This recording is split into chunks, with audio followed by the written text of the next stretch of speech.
السلام علیکم every one, امید کرتی ہوں آپ تمام لوگ بالکل خیریت سے ہوں گے اور قرآن جرنلنگ سٹارٹ کرنے کے لیے بہت زیادہ ایکسائٹیڈ بھی ہوں گے۔ تو چلے شروع کرتے ہیں۔ سب سے پہلے دیکھتے ہیں کہ ہم کون سا والا جرنل آپ یوز کریں گے۔ تو میرے پاس یہ دو آپشنس تھیں، لیکن میں یہ A5 والا جرنل یوز کروں گی۔ ان دونوں کے بارے میں میں نے اپنے اسٹیشنری ہال میں بھی بتایا تھا، آپ اس کا لنک ڈسکرپشن میں ہے، آپ اس کو دیکھ سکتے ہیں۔ یہاں پر آپ ٹیپ بائنڈنگ، رنگ بائنڈنگ یا کوئی بھی جرنل، آپ کوئی ایک نارمل سا رجسٹر بھی لے سکتے ہیں۔ مجھے رنگ بائنڈنگ زیادہ بہتر لگتی ہے، اس لیے میں نے وہ لیا ہے۔ پھر یہ ایک اسکریپ بک ہے میرے پاس، جس میں سے میں ایک پیج لوں گی، اور یہ اس لیے کیونکہ سورۃ فاتحہ کی تفسیر اتنی زیادہ ہے کہ اس کے لیے یہ 10-15 منٹ کی ویڈیو یا یہ 2 پیجز بہت ہی کم ہیں۔ اس لیے میں کوشش کروں گی کہ کوشش کیا ہے میں نے کہ یہ ایک ایکسٹرا پیج میں اس میں لگاؤں، جس میں میں سورۃ فاتحہ کے جو نام ہیں وہ لکھوں گی، اور آپ دیکھیں گے کہ اس کے تقریباً کوئی 15 سے 20 نام ہیں ایسے جو کہ مختلف تفاسیر میں ہمیں ملتے ہیں۔ اس کے لیے میں نے یہ ایکسٹرا پیج یوز کیا ہے، اور ان میں تفصیل تو نہیں لکھوں گی، لیکن میں کوشش کروں گی کہ میں ساتھ ساتھ آپ لوگوں کو بتاتی جاؤں۔ اور اس کے بعد یہ میرے پاس ایک اسکریپ بک ہے، جس میں سے میں کچھ پیجز لوں گی اس کو اپنے قرآن جرنل کو ڈیکوریٹ کرنے کے لیے۔ اور اس کو ڈیکوریٹ کرنے کا صرف یہی ایک مقصد ہے کہ ہم اس کے ساتھ زیادہ سے زیادہ ٹائم سپینڈ کریں۔ جب ہم اس کو اپنے قرآن جرنل کو تھوڑا ڈیکوریٹ کریں گے، تو جب ہم اس کو دوبارہ بھی پڑھیں گے تو ہمیں اس کو پڑھنے میں ہر دفعہ ایک نئے سرے سے آئیڈیا ہوگا کہ ہم نے اس ٹائم کتنی محنت کی تھی، اور ہم نے کیا کیا کچھ سیکھا تھا، اور اب ہم نے اس پر کس طرح سے عمل بھی کرنا ہے۔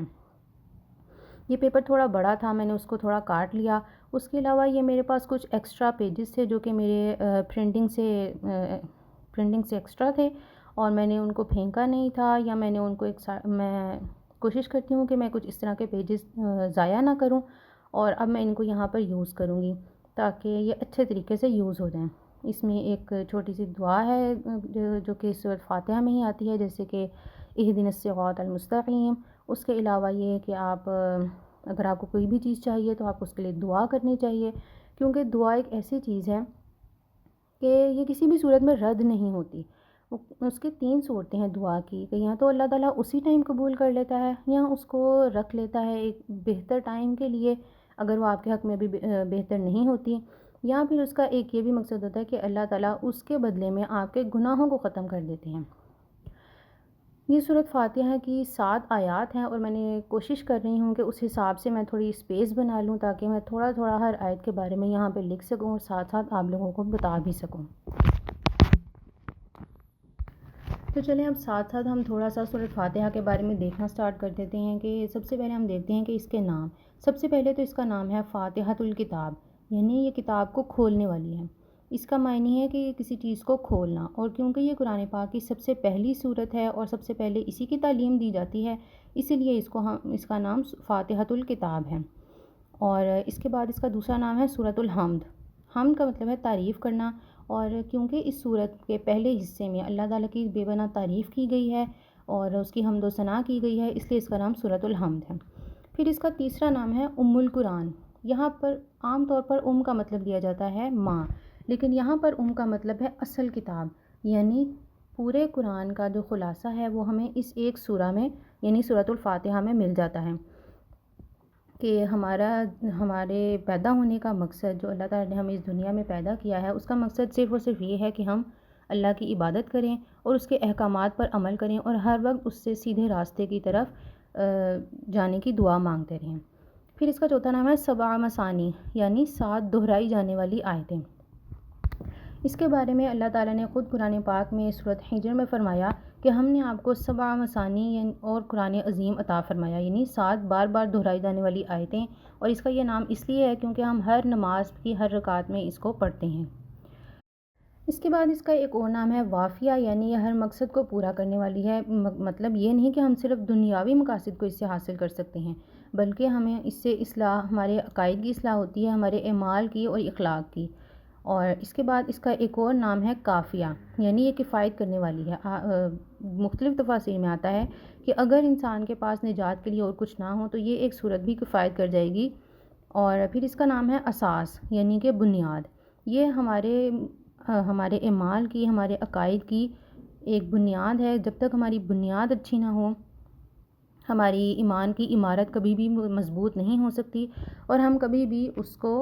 پختہ نہیں کر سکتے جب تک کہ ہماری بنیاد جو ہے وہ پختہ نہ ہو۔ پھر اس کا نام ہے شفا۔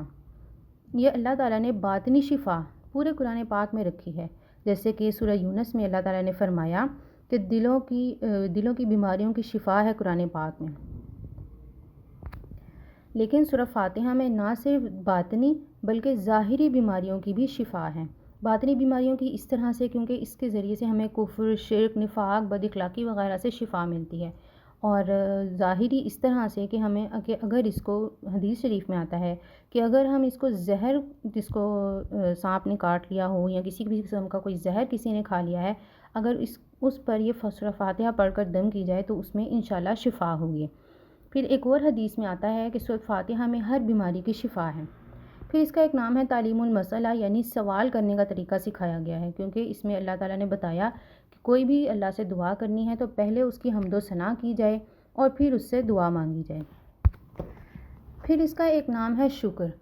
کہ ہمیں ہر اپنی نعمت پہ جتنی بھی نعمت اللہ نے عطا کی، ایون کہ اگر ہم سانس لے رہے ہیں، ہم پانی پی رہے ہیں، اس کے لیے بھی ہمیں ہر چیز کے لیے اللہ کا شکر ادا کرنا چاہیے۔ رسول اللہ صلی اللہ علیہ وسلم کا فرمان ہے کہ جب بھی کوئی نعمت ملے یا کوئی بھی نعمت استعمال میں لاؤ تو اللہ کا شکر ادا کرو، اور اس کے لیے مختلف دعائیں بھی ہمیں سکھائی گئی ہیں، جیسے کھانا کھانے کی دعا، نیا کپڑا پہننے کی دعا،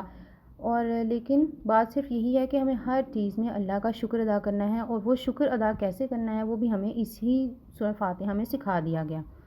پھر اس کا ایک اور نام ہے دعا، یعنی اللہ تعالیٰ کی حمد و ثنا بیان کرنے کے بعد ہم اپنے آپ کو اللہ تعالیٰ کے سامنے گڑ گڑا کر ہم یہ کہتے ہیں کہ ہم صرف تیرے ہی محتاج ہیں، ہم تیری ہی عبادت کرتے ہیں اور ہم تجھی سے مدد چاہتے ہیں۔ یعنی جب انسان کو اپنی کوئی حاجت اللہ کے ہاں پیش کرنی ہے تو اس کو اسی طرح سے اپنی حاجت اللہ کے ہاں پیش کرنی چاہیے، اس لیے اس کا نام سورۃ دعا بھی ہے۔ اس کا ایک نام واقعہ ہے، یعنی یہ دنیا اور آخرت کے شر سے بچاتی ہے۔ ایک اور اس کا نام کنز بتایا گیا ہے احادیث میں، کیونکہ کنز کا معنی ہوتا ہے خزانہ، اور رسول اللہ صلی اللہ علیہ وسلم کا ارشاد ہے کہ مجھے عرش کے خزانوں میں سے ایک خزانہ عطا کیا گیا، اور اس خزانے میں سے ایک یہ سورہ فاتحہ ہے، دوسری آیت الکرسی، اور تیسری چیز سورہ بقرہ کی آخری آیات۔ پھر اس کا ایک اور نام الصلاۃ ہے، یعنی یہ نماز کے لیے مخصوص ہے۔ کوئی بھی نماز ہو، فرض ہو، نفل ہو، سنت ہو، وتر ہو، ہمیں اس میں سورہ فاتحہ لازمی پڑھنی پڑتی ہے، کیونکہ اس کے بغیر ہماری نماز مکمل نہیں ہوتی۔ سورہ فاتحہ کے ناموں کے بارے میں ہم جتنی بات کریں وہ کم ہے، اس لیے ہم سب کچھ تو یہاں پر نہیں بتا سکتے ایک چھوٹی سی ویڈیو میں، تو چلیں ہم اس کے بعد آگے چلتے ہیں سورۃ فاتحہ کی طرف۔ سب سے پہلی آیت ہے الحمدللہ رب العالمین۔ اس میں الحمد کا معنی ہے کہ تمام تعریفیں، تمام خوبیاں اور تمام شکر اللہ تعالیٰ کے لیے ہی ہے۔ عام طور پر جب ہم الحمد کا مطلب لیتے ہیں تو ہم صرف تعریف لیتے ہیں، لیکن اس میں یہ تمام مطلب آ جاتے ہیں۔ پھر ہے رب العالمین، یعنی وہ صرف اللہ ہمارا رب نہیں ہے بلکہ وہ تمام عالموں کا رب ہے، اور مختلف تفاسیر میں ہمیں ملتا ہے کہ تقریباً 18,000 کے قریب عالم ہیں جن کا اللہ تعالیٰ ایک اکیلا رب ہے اور اس کے علاوہ اور کوئی معبود نہیں۔ اس کے بارے میں رسول اللہ صلی اللہ علیہ وسلم کا فرمان ہے کہ تمام ذکر اذکار میں سے افضل ترین ذکر لا الہ الا اللہ، اور افضل دعا جو ہے وہ الحمدللہ ہے، یعنی اس سے ہمیں یہ پتہ چلا کہ یہ اللہ کی تعریف کرنا بھی ایک دعا ہے۔ پھر ایک اور حدیث سے ہمیں پتہ چلتا ہے کہ رسول اللہ صلی اللہ علیہ وسلم نے یہ فرمایا کہ الحمدللہ کہنے سے اللہ تعالیٰ کا میزان پر ہو جاتا ہے، یعنی یہ اس قدر بھاری دعا ہے کہ اگر ہم یہ دعا ہر وقت پڑھتے رہیں، ہم ہر وقت الحمدللہ کہتے رہیں اور اپنی ہر نعمت پہ اللہ کا شکر ادا کرتے رہیں تو وہ ہمیں اور زیادہ سے زیادہ دے گا، جیسے کہ خود اللہ کا فرمان ہے کہ اگر تم شکر ادا کرو گے تو میں تمہیں اور زیادہ دوں گا۔ اس کے بعد نیکسٹ آیت آ جاتی ہے الرحمن الرحیم۔ یہ دونوں جو صفات ہیں اس میں رحم پایا جاتا ہے، یعنی اللہ تعالیٰ کی ذات بہت ہی زیادہ رحیم ہے اپنے بندوں کے لیے، لیکن جو رحمان ہے الرحمن وہ عمومیت ہے، یعنی اس میں تمام عالموں کے لیے، تمام انسانوں کے لیے، خواہ وہ کافر ہے، مشرک ہے، مسلمان ہے، مومن ہے، کوئی بھی ہے، ان تمام کے لیے رحمیت آ جاتی ہے کہ اللہ تعالیٰ ان تمام کے لیے رحم کرنے والا ہے اور ان تمام پر رحم کرے گا۔ لیکن جو الرحیم ہے وہ اللہ تعالیٰ کی خاص صفت ہے رحمانیت کی، جس میں وہ صرف ان بندوں کے پہ رحیم ہوگا جو قیامت کے دن اس کے نیک بندے ہوں گے، یعنی کہ جو قیامت کے دن جنت میں جانے والے ہوں گے ان کے لیے وہ رحیم ہیں، یعنی یہ ایک خاص خصوصیت ہے اللہ تعالیٰ کی رحمانیت کی۔ اور جو الرحمن ہے وہ ایک اس میں عمومیت پائی جاتی ہے کہ وہ تمام انسانوں کے لیے ایک جیسی ہے، تمام عالموں کے لیے ایک جیسی ہے۔ پھر اگلی آیت آ جاتی ہے کہ مالک یوم الدین۔ یوم الدین کا مطلب ہے جزا سزا کا دن، اور اللہ تعالیٰ ایک اکیلا حاکم ہے جو اس دن مالک ہوگا، وہ تمام لوگوں کا حساب بھی کرے گا، اور اس دن وہ صرف اور صرف انصاف کرے گا۔ جیسے کہ قرآن پاک میں اللہ تعالیٰ نے فرمایا کہ اگر کوئی شخص ایک ذرہ برابر بھی نیکی لے کر آئے گا تو وہ ضائع نہیں کی جائے گی، اور ذرہ برابر بھی برائی لے کر آئے گا تو وہ بھی اس سے دور نہیں کی جائے گی، یعنی اللہ تعالیٰ پورا حساب لیں گے، اور کسی بھی طرح سے کسی بھی انسان پر کوئی زیادتی نہیں کی جائے گی۔ اگر اس دنیا میں کوئی انسان کسی دوسرے پر زیادتی کرتا ہے اور وہ سمجھتا ہے کہ وہ اس کی پکڑ نہیں ہوگی تو وہ یہ بہت بڑی بھول میں ہے، کیونکہ اللہ تعالیٰ ناانصاف نہیں ہے، اور قیامت کا دن تو ہے ہی اسی لیے کہ اس دن اللہ تعالیٰ انصاف کرے گا، اور تمام لوگوں کو جو انہوں نے کام اس دنیا میں کیے ہوں گے ان کے مطابق ان کو بدلہ پورا چکا دیا جائے گا۔ پھر آگے آیت آ جاتی ہے ایاک نعبد و ایاک نستعین، یعنی ہم تیری ہی عبادت کرتے ہیں اور تجھ ہی سے مدد چاہتے ہیں۔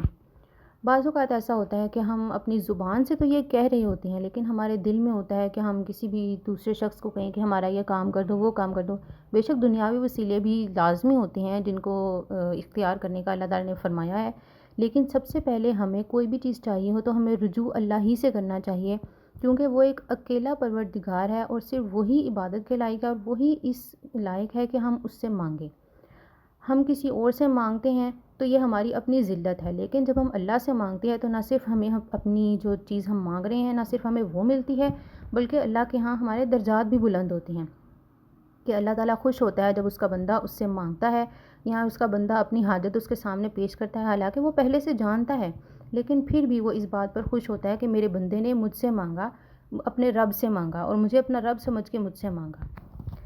حدیث شریف میں آتا ہے کہ اگر تمہیں ایک جوتے کا تسمہ بھی چاہیے تو وہ بھی اپنے رب سے مانگو، یعنی ہر چھوٹی سے چھوٹی چیز بھی کوئی ہو تو وہ ہمیں صرف اور صرف اللہ تعالیٰ ہی سے مانگنی چاہیے، اور اسی کو اپنا وسیلہ بنانا چاہیے۔ حدیث شریف میں آتا ہے کہ رسول اللہ صلی اللہ علیہ وسلم نے معاذ رضی اللہ عنہ سے فرمایا کہ کیا میں تمہیں یہ نہ بتاؤں کہ اللہ کا حق بندوں پر کیا ہے؟ انہوں نے کہا کہ کیوں نہیں؟ تو آپ صلی اللہ علیہ وسلم نے خود ہی فرمایا کہ اللہ کا حق اپنی اشرف المخلوقات یعنی انسانوں پر صرف یہ ہے کہ وہ اس کی عبادت کریں اور اس کے ساتھ کسی کو شریک نہ ٹھہرائیں، یہ اللہ تعالیٰ کا حق ہے انسان کے اوپر۔ پھر اگلی آیت میں آتا ہے کہ اہدنا الصراط المستقیم، یعنی اے ہمارے رب ہمیں سیدھا راستہ دکھا۔ یہ پھر وہی بات کہ ہمیں ہر چیز اپنے اللہ سے مانگنی ہے، اور ہمیں سیدھے راستے کے لیے ہر وقت دعا کرتے رہنا چاہیے، کیونکہ ہمیں نہیں پتہ کہ کس وقت ہم اپنے ایمان سے پھر جائیں، اللہ نہ کرے، اس لیے ہمیں ہر وقت ہر حالت میں اللہ تعالیٰ سے صرف یہی دعا کرتے رہنا چاہیے کہ وہ ہمیں سیدھے راستے کی طرف لے جائے اور ہمیں کبھی بھی سیدھے راستے سے نہ پھیرے۔ اور خود قرآن پاک میں اس سے متعلق دعائیں ہمیں یاد کروائی گئی۔ اللہ تعالیٰ نے خود فرمایا کہ مجھ سے دعا مانگو تو میں قبول کروں گا۔ پھر خود اللہ تعالیٰ نے ہمیں سکھا دیا کہ ہمیں کس راہ کے متعلق دعا مانگنی ہے، یعنی صراط الذین انعمت علیہم، ان لوگوں کا راستہ جن پر اللہ نے اپنا انعام و اکرام کیا، یعنی جو اللہ تعالیٰ کے نیکوکار بندے ہیں اور جن سے اللہ تعالیٰ خوش ہے، ہمیں ان لوگوں کا راستہ مانگنا ہے، اور ہمیں اللہ تعالیٰ سے دعا کرنی ہے کہ اللہ ہمیں اسی راستے پر چلا دے جو اس کو پسند ہے۔ اور پھر آگے اللہ تعالیٰ نے سکھا دیا غیر المغضوب علیہم ولا الضالین، یعنی ان لوگوں کا راستہ نہیں جن پر اللہ غضبناک ہوا، اور ہمیں اسی حساب سے اسی طرح سے اپنی دعا مانگنی چاہیے، اور اگر ہم کوئی اور دعا نہیں مانگتے تو ہم اگر صرف فاتحہ ہی پڑھتے رہتے ہیں تو یہ ہمارے لیے کافی ہوگی۔ یہ ایک چھوٹی سی کوشش تھی میری سورۃ فاتحہ کی تفسیر کرنے کی، تھوڑا سا اس کا ترجمہ بیان کرنے کی۔ اگر آپ کو یہ پسند آئی ہو تو آپ اس کو ضرور میرے چینل کو سبسکرائب کریں اور اس کو شیئر کریں تاکہ زیادہ سے زیادہ لوگ اس سے فائدہ اٹھا سکیں، اور کوئی غلطی کوتاہی ہو گئی ہو تو پلیز اس کو اگنور کیجئے، کیونکہ ہم تمام لوگ انسان ہیں اور ہم ہر روز کچھ نہ کچھ نیا سیکھتے ہیں، اور اگر کوئی غلطی ہو گئی ہو تو آپ اس کو اگنور کر دیجئے، اور اللہ سے یہی دعا ہے کہ وہ ہمیں سیدھے راستے پر چلائے۔ اللہ حافظ۔